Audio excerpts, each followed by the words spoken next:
Olá, meus amigos. Eu decidi fazer esse vídeo extra essa semana porque eu queria dividir com você algumas coisas interessantíssimas que eu aprendi e que eu queria te convidar a pensar a respeito, viu? Eu queria dar dois recadinhos àquelas pessoas que não me conhecem, que não acompanham meu canal há muito tempo. Primeiro, eu gostaria que você entendesse uma coisa. Quando eu venho aqui e conto para você fatos históricos da igreja, quando eu falo para você sobre assuntos contemporâneos envolvendo o nome dela, quando eu conto para você aqui a história de tantos brasileirinhos queridos que têm mandado pra gente aqui a experiência deles na igreja, a minha intenção não é de maneira alguma atacar e criticar os membros. A minha intenção aqui é atacar, criticar e protestar contra a desonestidade dessa organização corrupta e mentirosa chamada Igreja de Jesus Cristo dos Santos dos Últimos Dias. Por que eu te digo que é mentirosa e corrupta? Ela esconde de você fatos históricos que você, como membro da igreja, tem todo o direito de saber. E ela é corrupta porque você, na tua boa fé, entrega teu tempo, teus bens, teus talentos, a tua energia, e ela fatura em cima disso. Ela é uma organização americana literalmente multibilionária, e ela usa o nome de Deus para crescer financeiramente e explorar a boa fé das pessoas, tá? Agora, os membros da igreja, ao contrário do que se diz lá dentro, né? A igreja é verdadeira, os membros não. Eu argumento que a igreja não é verdadeira, os membros são. Por quê? Porque a versão que você conhece da igreja não é o que ela realmente significa. A história dela não é a que você conhece. Eles mentem para você descaradamente. Agora, os membros da igreja, claro que há exceções, mas a grande maioria são pessoas boas, pessoas do bem, pessoas de boa fé, pessoas que estão se sacrificando com sinceridade, com amor a Deus e pelo próximo, tá? Então, eu não tenho absolutamente nada contra os membros da igreja. Agora contra ela, como instituição, tenho e muito, viu? Segundo recado que eu quero te dar. Eu não sou especialista em nada. A minha única especialidade é inglês. Eu fiz meu bacharelado ainda no Brasil, mas é só. Para as outras áreas de conhecimento que eu tenho adquirido, eu conto com o intelecto de gigantes das ciências humanas, como eu já comentei aqui com você. Estão aí na descrição de todos os vídeos. Michael Sherman, Jonathan Haidt, William James e outros. E tem um outro neurocientista do qual eu sou fã número 1, chamado Sam Harris. Ele é uma pessoa um pouco polêmica, porque ele fala a verdade, ele não tem medo de questionar, ele não tem medo de se levantar e defender o que ele acredita. Ele não está tentando impressionar ninguém, nem agradar ninguém. Então eu gosto muito da forma tão direta com que ele se expressa. E eu escutei o livro dele de áudio essa semana, chamado Tem em português, tá? Eu vou deixar para você aí o nome do livro dele na descrição do vídeo. Dá uma olhadinha, que vale tanto a pena. O livro se chama Despertar, o caminho para a espiritualidade sem religião. Ele se autoproclama ateu. Mas ele, além disso, ele conhece o cérebro da gente literalmente por dentro e por fora. Ele fala do funcionamento do cérebro com a autoridade de quem conhece aquelas partes, de quem conhece o cérebro por dentro, literalmente, tá? E obviamente ele também conhece como a nossa função cerebral afeta a nossa personalidade e as decisões que a gente toma no dia a dia, tá? Então eu gostaria de te convidar para abrir a mente Hoje eu vou cutucar teu intelecto com força. Eu espero que você consiga tirar bom proveito disso. Para minha surpresa, enquanto eu estava escutando o livro, tem um momento em que ele cita Joseph Smith. Eu falei, nossa, o quê? Ele está falando, é uma parte do livro em que ele estava dizendo que nós, como seres humanos, temos dificuldade muitas vezes em distinguir o que é estranho, mas verdadeiro, daquilo que é estranho e não é verdadeiro coisa nenhuma. Então, eu traduzi aqui para você só 2 trechinhos deste livro, só para te deixar com vontade só para te deixar com sabor de quero mais, tá? Ele fala o seguinte, se referindo a Joseph, olha só, ele é bem direto, viu? Não manda recado não. Joseph Smith, o maluco, vigarista e libidinoso, foi capaz de fundar uma nova religião, alegando ter desenterrado as finais revelações de Deus nos arredores de Manchester, Nova York.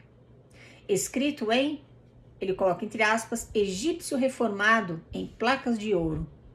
Ele decodificou os textos com o auxílio de mágicas pedras do vidente, as quais, mágicas ou não, permitiram que Joseph produzisse uma versão em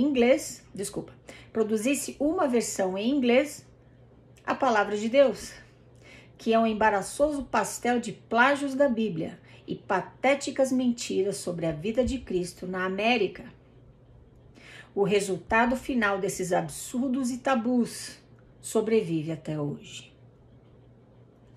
Quando ele fala que libidinoso, é porque ele sabia do caráter sexualmente insaciável de Joseph Smith.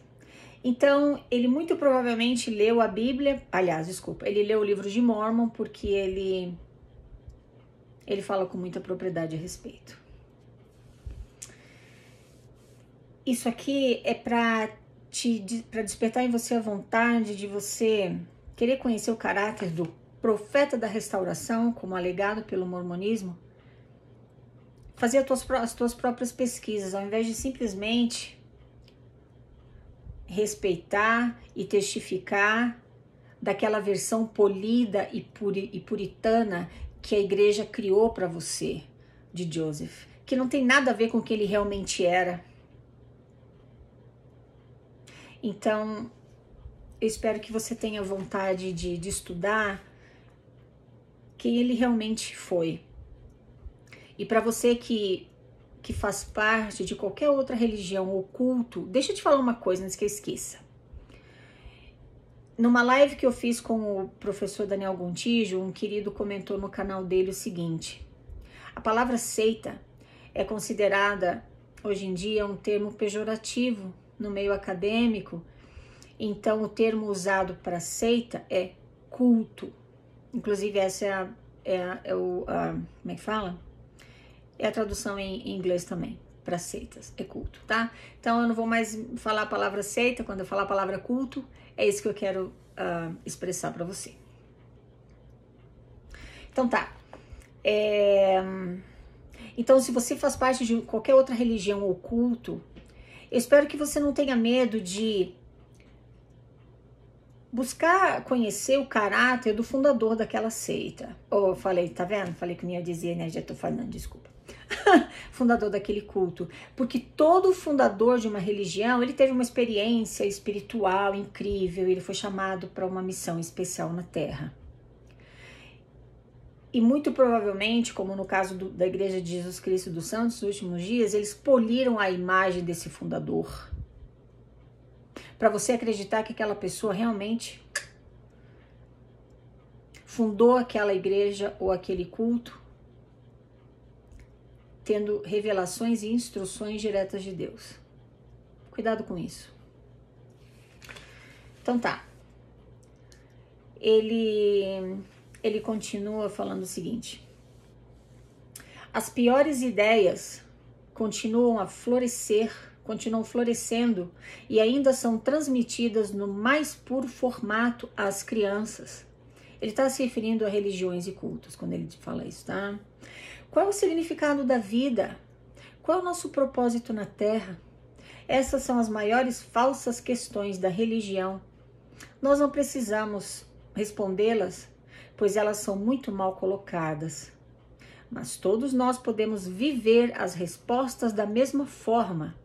No mínimo, podemos criar condições favoráveis para o desenvolvimento humano nesta vida, a única vida da qual cada um de nós tem certeza. Isso significa que não deveríamos assustar nossos filhos com pensamentos de inferno ou envenená-los com ódio pelos infiéis. Não deveríamos ensinar nossos filhos a considerarem mulheres como futura propriedade deles, ou ensinar nossas filhas que elas são propriedades mesmo no presente. Olha só esse finalzinho aqui, foi forte.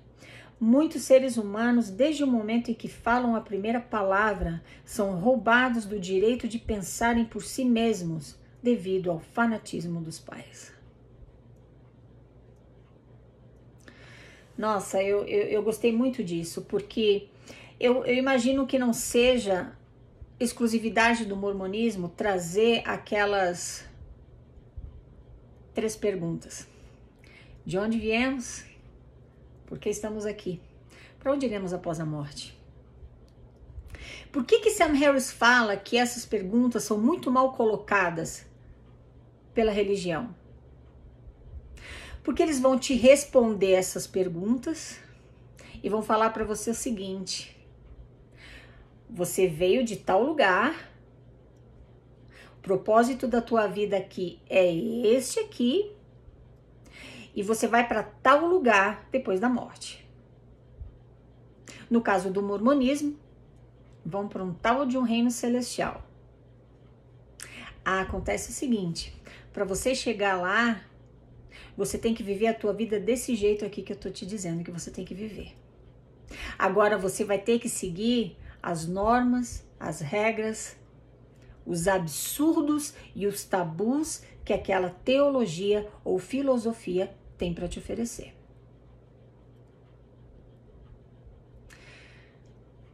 Muitas pessoas não se importam com isso, estão muito bem obrigadas onde estão. Mas vale a pena você parar para pensar. E a gente vai chegar lá. Por que você deveria parar para pensar se isso é realmente o melhor para você e para tua família? Sam Harris, ele fala o seguinte, que ele viajou para Jerusalém alguns anos atrás, ele estava sentado num ponto turístico, do qual ele podia ver a montanha em que Jesus Cristo pregou o famoso Sermão da Montanha. Ele disse que sentiu uma paz, que sentiu assim uma coisa boa, se sentiu bem.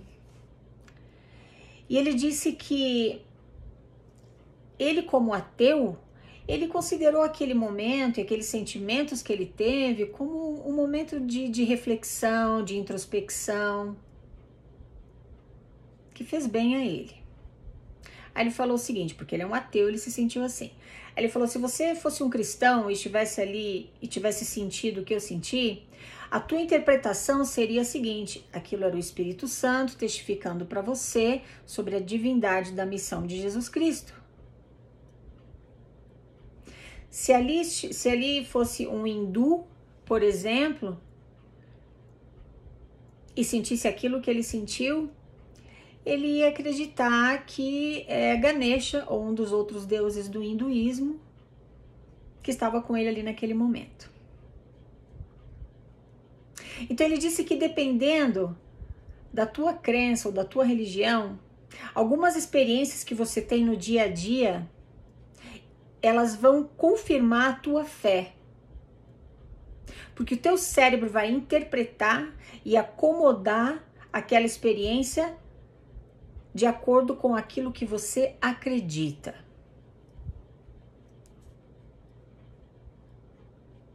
Não tem nada de errado com isso.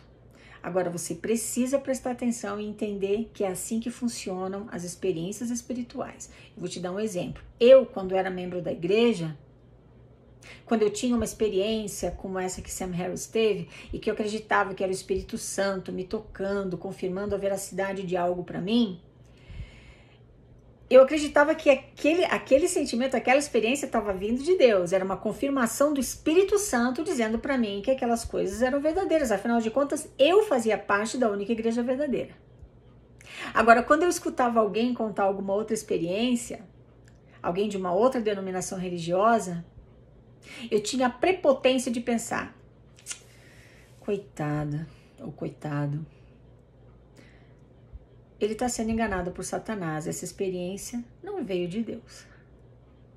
Olha a minha prepotência. Então, se você é como eu era, procura te lembrar disso e entender que teu cérebro funciona dessa forma. Não segundo a Vânia, porque a Vânia não sabe de nada. Segundo Sam Harris, PhD, se eu não me engano, em neurociência.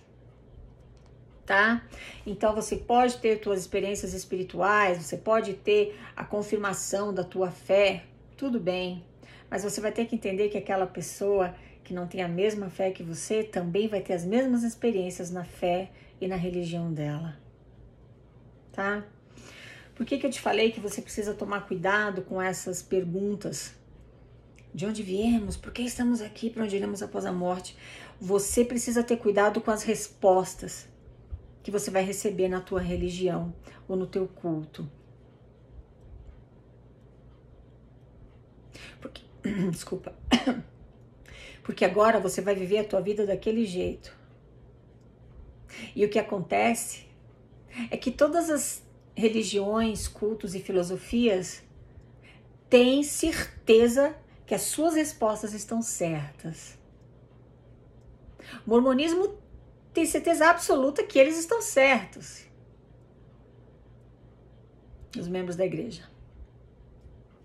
Claro que nós viemos do mundo espiritual, claro que estamos aqui para nos prepararmos para o encontro com Deus, então nós vamos ser tentados, testados, blá. E é claro que se nós fizermos tudo direitinho, perseverarmos até o fim, podemos ter uma família eterna e vamos viver lá no reino celestial. É claro que você tem certeza absoluta que isso é verdade. Acontece que seguidores do budismo, eles têm certeza absoluta que eles vão reencarnar. Cristãos têm certeza absoluta que eles vão ressuscitar, porque Jesus Cristo ressuscitou e quebrou as cadeias da morte. É claro que seguidores do Islã acreditam que eles vão viver lá no paraíso com Alá e vão receber as recompensas que estão lá preditas no Corão.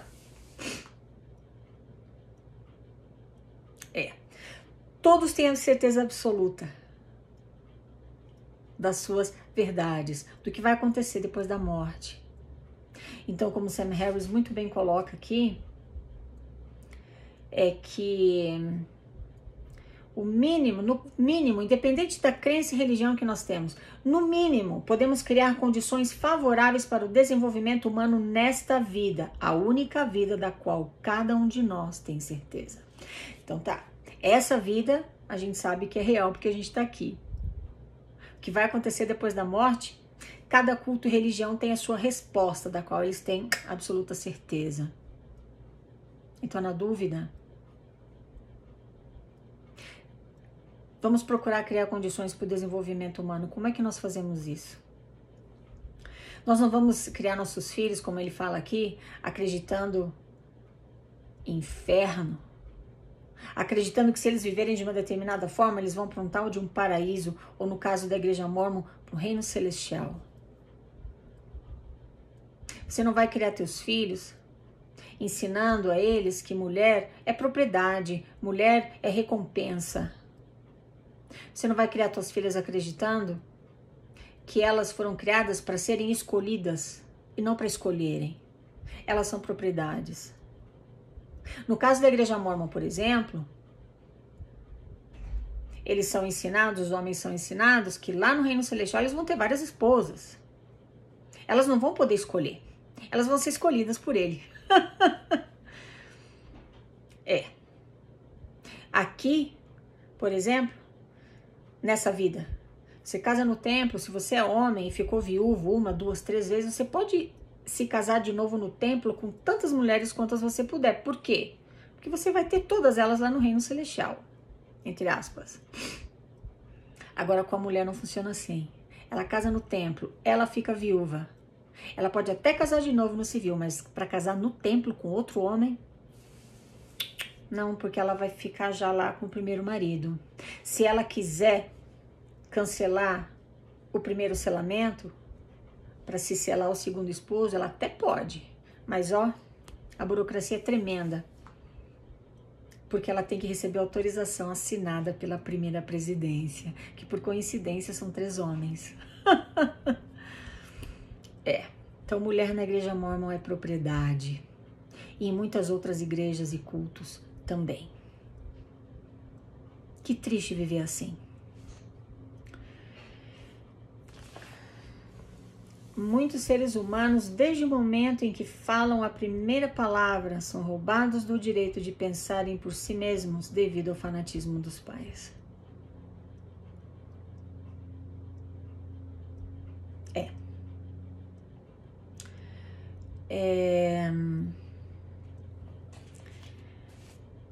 Você, como pai ou mãe, com as melhores das intenções, você vai criar seus filhos na igreja. Eu vou me referir agora à igreja mórmon, porque essa eu conheço muito bem. É claro que aos 8 anos de idade, teu filho vai ser batizado. E os pais gostam de acreditar que o filho escolheu ser batizado. Ah, minha filha, meu filho escolheu ser batizado aos 8 anos. O que uma criança de 8 anos sabe sobre o compromisso pesado e vitalício que é se tornar membro da igreja mórmon? Sabe nada. Mas eu também era assim, eu acreditei que meu filho e minha filha decidiram ser batizados. Mas é claro, eu fiz uma lavagem cerebral com eles desde muito cedo, para que eles quisessem, entre aspas, se batizar aos 8 anos de idade. Claro que eles vão. Aos 18 anos você vai para a missão.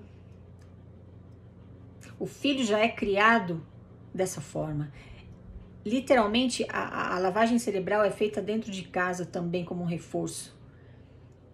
Para que ele se sinta envergonhado ou com medo de não ir para a missão aos 18 anos de idade. A mulher, carreira, casamento. Você tem que se casar no templo com o fiel portador do sacerdócio. Tudo isso em nome de um futuro que você não sabe se existe. O tal do reino celestial. Fica aqui na igreja, fica firme aqui. Tá triste, tá infeliz, tá com problemas de relacionamento, tá pagando dízimo com sacrifício danado.